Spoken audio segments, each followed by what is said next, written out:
ಇವತ್ತು ನಂಗೆ lottery ಹೊಡಿತು guys, ದುಡ್ಡು ಸಿಕ್ತು ನನಗೆ.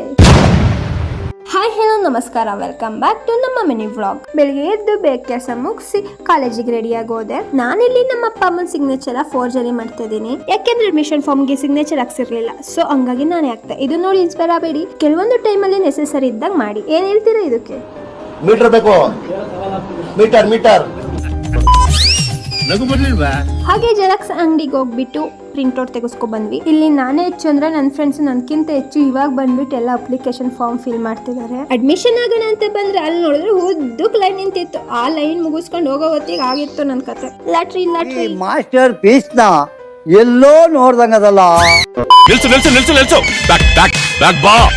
ನಂಗೆ ಲಾಟ್ರಿ ಹೊಡೆದಿದ್ದು ನಿಜಾನೇ. ಆ ಕಾಸನ್ನ ಮತ್ತೆ ನಂಗೆ ಒಂದು ಅರ್ಧ ಗಂಟೆನೇ ಹಿಡ್ಕೊಳಕ್ ಆಗ್ಲಿಲ್ಲ.